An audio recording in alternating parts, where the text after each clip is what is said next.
watching this video. This is just an overview of some block planes that I own, just to give people an idea of what's available and the differences in them, and also some buying tips for second hand, and also adjusting them and making them work properly if they're not quite right. So the first one here is a Veritas. I've put the weights along here because maybe if you're like me and your hands are getting tired, you're getting near retiring, weight makes a difference. So the Veritas is 801 grams. That's quite deceiving because of its shape and its size, it doesn't feel that heavy. The Nielsen is 755, but actually it feels heavy because it's a lot smaller. The modern Stanley Sweetheart is 925, which is very heavy. That's a clumsy tool. These three here are low angle. These two are standard angle. The old Stanley, which is an American version, is 648 grams. And the new Stanley is 793 grams. The reason that the older ones are lighter is because when they made these, you'll notice even with old Stanley hand planes, the castings are a lot thinner and a lot lighter. And the reason is that the castings were allowed to mature longer, and so they were cast and left for a while, which meant they could machine them thinner and they'd still stay flat. Whereas the modern ones, they're more rushed, so they tend to leave more meat on them to compensate. Now, they're all working well. I've done a certain amount of adjusting on some of them, but by far the best, this is only my opinion and my view of it, but by far the best one for me personally is the Veritas. I bought this one second hand. It's not that old because it's got the new shape on the side of it. Some of them have 3 holes, but it's had a hard life. Somebody battered it before I got it, but I paid £140 for it second hand. But there's just something about that plane that's just magic. It doesn't have these levers to adjust the mouth. You just adjust it by undoing the lever and sliding it back into, which to be honest has a certain amount of advantage to it, which I'll explain when I get to the others. Also, the finish on it it's nice and grippy, and it's just comfortable to use. It has 2 small grub screws either side here that locate the cutter in the centre of the mouth, so it evens the cutter equally there, which is a real advantage. When you're adjusting the blade, if you're angling it or whatever, it stays in the centre of the casting. The mouthpiece fits really nicely, and you'll notice it's set back. When I've got it relatively tight there, but it's set back from the front, so if you're using it and you hit it against something, as you'll see with some of the others, that could knock the blade into your nice sharp cutter. This is an adjuster, a Norris style adjuster, so it does the in and out by twisting it that way for the depth of cut and sliding left to right to get the cutter level with the bed, and it works really well. That is as far as I'm concerned, that's the best block plane there is.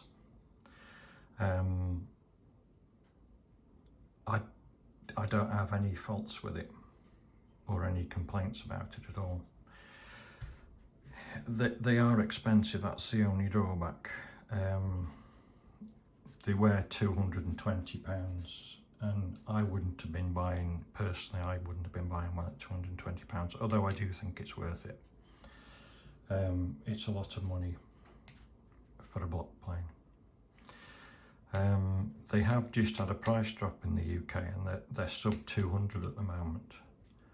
And I paid £140 for that, but I think I got a very good deal with it. The advantage of a low angle one over a standard angle one is really when you come to end grain work, they do cut a lot smoother. So we'll move on to the Nielsen. These are also £220. I paid £150 for that second hand. It was a bit pitted underneath and a bit rusty, but I've worked on it. It's a lovely plane to look at, and it's a lovely plane to use, but it is very heavy. It's very small. It is a very small plane in size, but it's extremely heavy, and that might not suit everybody. The adjuster is just directly for depth in and out. For doing it the other way, you have to tap it with a hammer to get it that way. There isn't anything to locate the blade here sideways, but it's that snug of a fit that it doesn't really need it. This lever here that adjusts the mouth does work on this one. Some of the others it doesn't, which I'll explain in a minute. Again, the bed is back from the nose, so if you bump it, it's not going to knock the cutter into your sharp blade. Not going to knock the bed into your sharp blade. So then we come to this modern Stanley sweetheart, and if you've got one of these and you're happy with it, then that's fine. Please don't be offended by what I have to say about it, but there's just, it's too fragile. It works really nicely. It planes lovely, and there's nothing wrong with the way it works, but it's very fragile. It's very big. It's very bulky. You can see by the thickness of the castings. It is the heaviest of them all, and I paid £60 for that second hand. They're not readily available in the UK new anymore. You can buy them from America on Amazon. You can order one. I think they're about £120, something like that. But the problems I've had with it, first of all, there's a lot of things really that I'm not too keen on. The way that when the mouth's closed relatively tightly to the blade, the mouth, the adjustable part of the bed sticks in front of the plane. So if you knock that or bang it, it'll go straight into your sharp cutter, which is not ideal. The other thing I've noticed is this adjuster part doesn't work. It's a straight line. It's a straight line on the Nielsen, but that works. This one just doesn't work. Some of them, as you'll see the others, they're curved. So I've found I've been having to adjust it, put it where I want it, and then screwing that back in, because it just won't, mine anyway, won't slide back and two. Now, the biggest problem for me is the cap. You probably see my other videos. I have some of these modern sweetheart planes, and the caps are just aluminium. I know a lot of people don't like that, but on a low angle jack or a smoothing plane, it doesn't really matter. But on this it does, because this brass is actually into the aluminium, and it's it's just not up to it. There's too much play in it. So what happens is,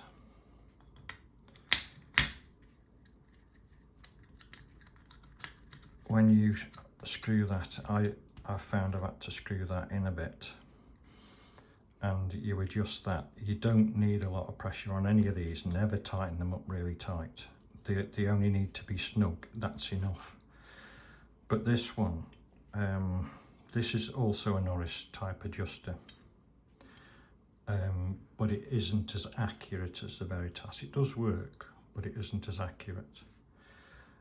They've also put a little grub screw in here, which I really don't understand what it's for. It's almost as if it's to offer resistance to the adjuster where the pin in there turns. It's like, but when I engaged it, it was horrible.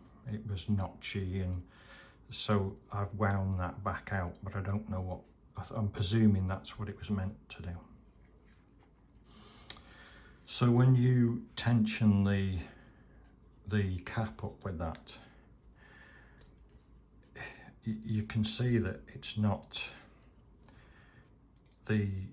this wheel is now tilted like that. It's just not in the cap well enough to control it, and it just tips around from side to side. It'll grip enough to work, but you can see from one side to the other here that it just slides over whichever way it wants to go. The other issue is that the blade is so small in the mouth. I just don't understand that, because there must be nearly there must be 2.5 millimeters there, and there must be 1.5 millimeters there. 2.5 mil there and 1.5 mil there. It's like that blade just flops around all over the place. I also had an issue with that the mouth wasn't quite right. I had to adjust this slightly because it wasn't coming up to, the blade isn't quite coming through the bed entirely true, and it's slightly more out this side than that side. So I had to adjust that to get it to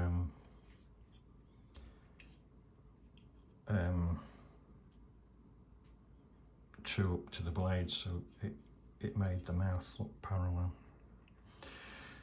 I can't complain about how it works just fine. I just think that it's just too fragile and too inaccurate. I couldn't recommend buying one of those. I picked it up out of curiosity, second hand, and I paid £60 for it.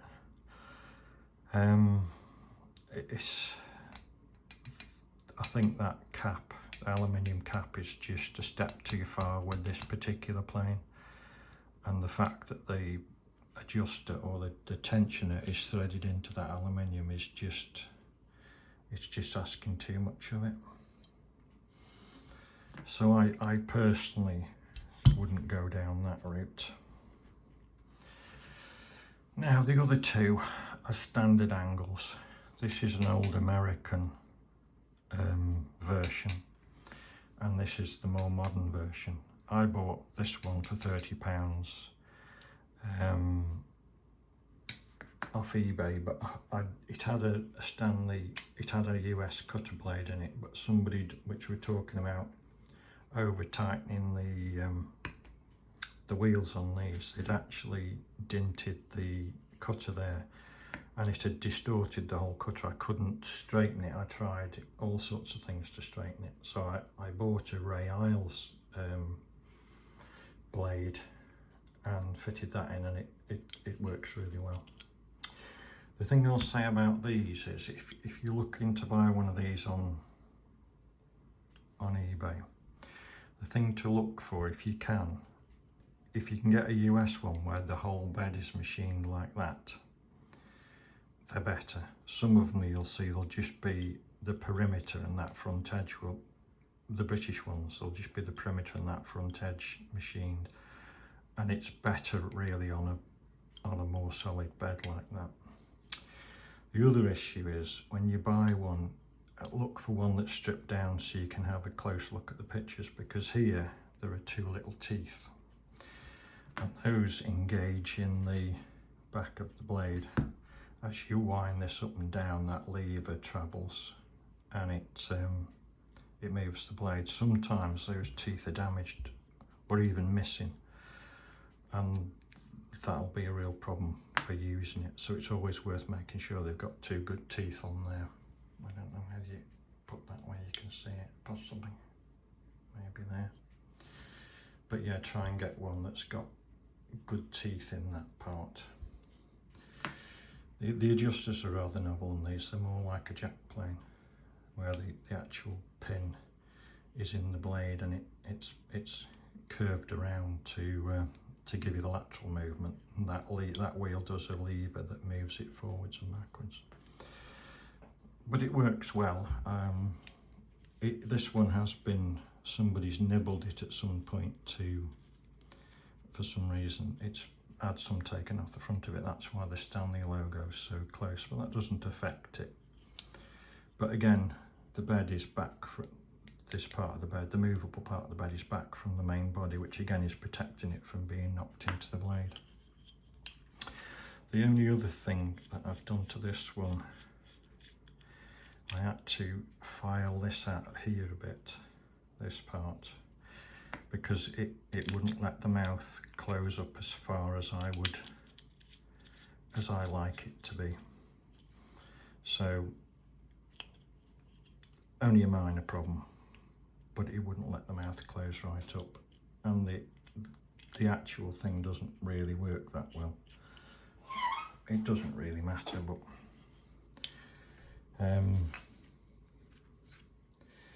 that's that one.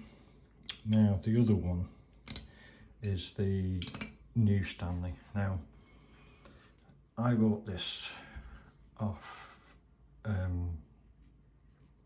Amazon. It had been supposedly it was used, returned, but when I got it, it wasn't used, but it wasn't usable.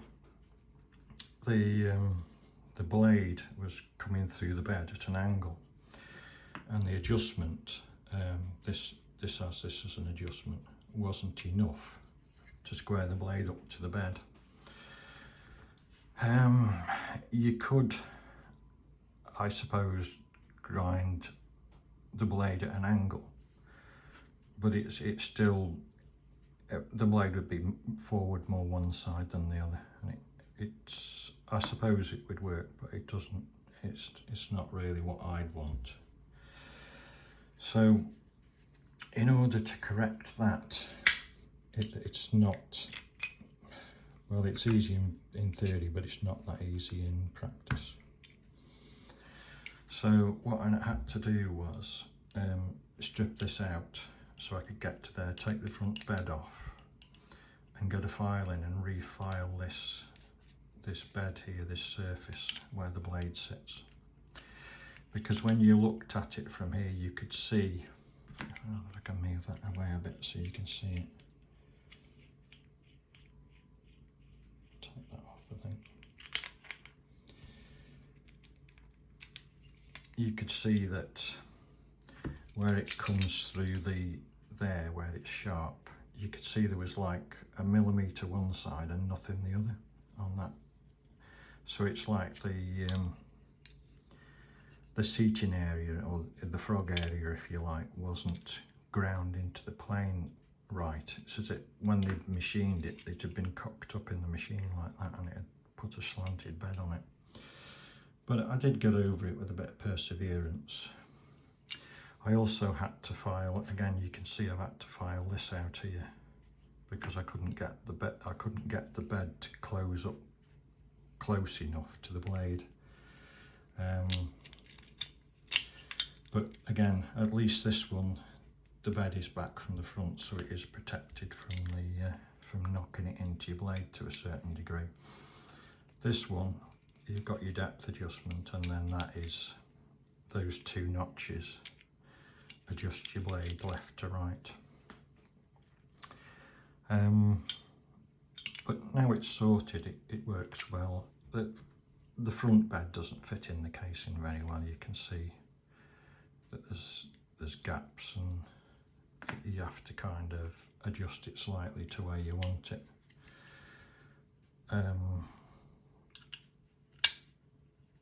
But it cuts okay now. It's sorted, and I suppose for the price, I suppose it wasn't horrendous. But you can see now where that bed's moving around. If you see it there, and then if you turn it a bit, you can see that it's going out through that, because it's not a tight fit in the casting, but you can adjust it out. So that's just a quick look at what I've got. A couple of tips on what to look for if you're buying a second-hand one. Value for money is the next question. Without a doubt, the Veritas it's the easiest, it's the most comfortable to use, it's the easiest to adjust, and it's the most refined with its Norris adjuster and its two pins that hold the blade in the centre. It's excellent. The Nielsen's a beautiful thing, it really is. It works very well, but it is very small. There is a difference a big difference in the size of the blades and that. I suppose it depends what you want to do with it. It is a nice little plane for doing small things. Given that they were both the same price at $220, I'd take the Veritas. Now the Veritas is cheaper. It's a no-brainer to me. I'd go with that one. There's nothing wrong with the Nielsen. It's a beautiful plane, and it works lovely. The tapping the blade back and two isn't as refined as the Veritas, which is a lot easier to adjust. This one, personally, as I said, if you've got one and you're happy with it, please don't be offended. But I would not entertain buying one of those. The other two are the sort of bargain end of things. Very affordable. I suppose it's always the case, if you can buy a good second-hand one, a good old one, then you know you can put a new blade in it. You can't go far wrong with that. You will probably have to make some adjustments to it, like I've had to file the pin to get the mouth to close, and one or two other things, but for what it costs, it's value for money. There's no doubt about that. I think the blade was about, I mean, it's you can buy a Stanley blade a lot cheaper, but I went with the Ray Isles one because it does, for one thing, it's the pattern. That this is a new Stanley which has holes in, that says that, but it is a heavier blade, and that does make a difference on a tool like this. I like the old one. I must admit I do have a soft spot for it. The new one, well, I bought that cheap. I mean, they're normally, I think they're about, at the moment, they're about £50 on Amazon, I think.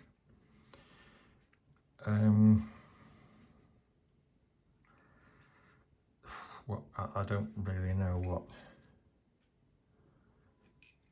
what I can say. I suppose, you know, they're an affordable option. If that's where your wallet stretches, then you can make the most of that and adjust it to work as best it can. It's not very accurately made. I mean, you can see from one side to the other, this casting's quite thin, that one's quite thick. it is quite crudely made, and you know that doesn't fit in there very well, but you can make it work satisfactorily. And that just about covers everything, I think. The only thing that I would like to mention, which is the elephant in the room that nobody mentions, and that's the new planes that are made out of ductile cast. Now, they say that if you drop it, it won't break. It's more likely to bend or ding, and if you've got an expensive plane and you drop it, then it could be a lifesaver. But what I've found is I have a few planes made out of ductile steel. I have a Lee Nielsen number 4 as well. I have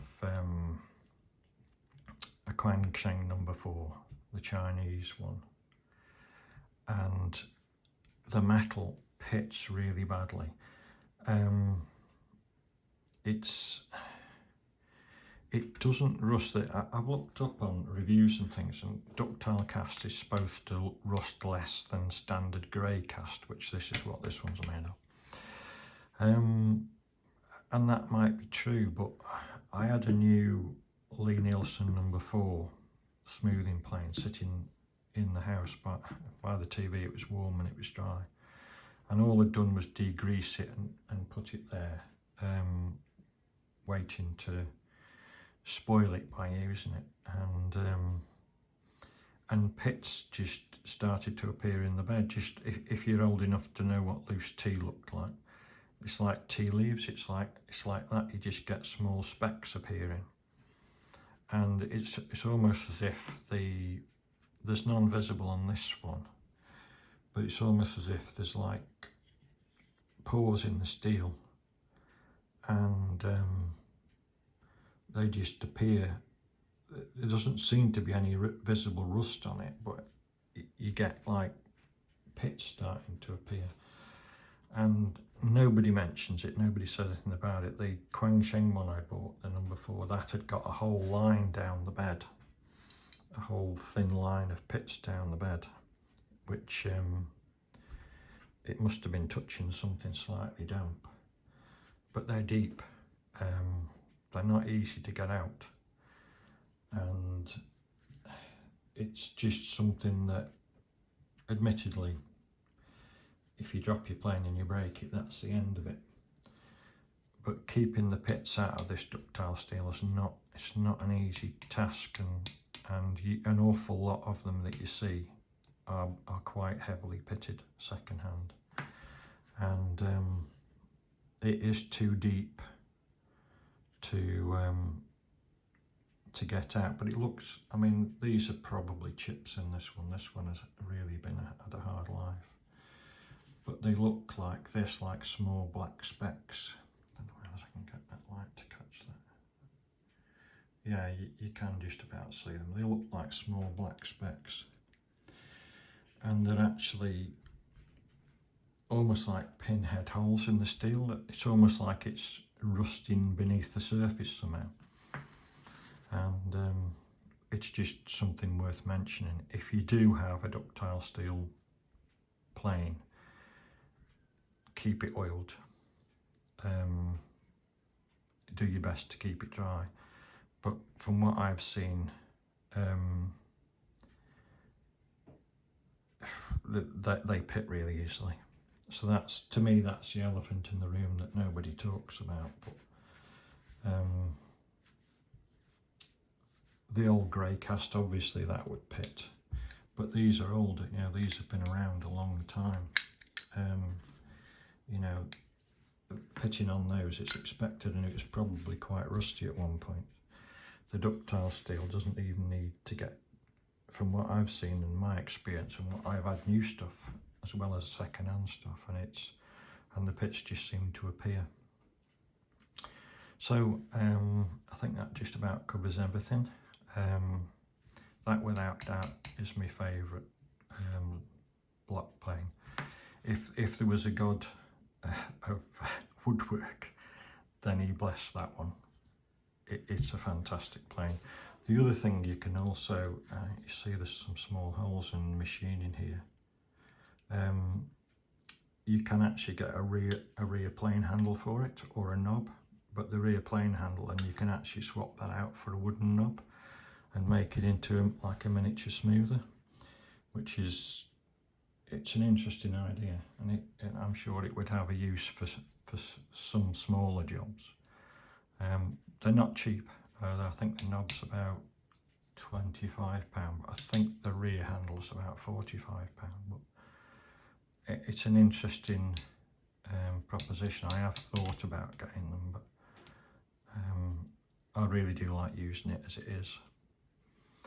So I hope this is just of interest to somebody, and it, you know, might just give you some insight, or not, or you may just be like me, just interested in tools. So thank you for watching, and take care.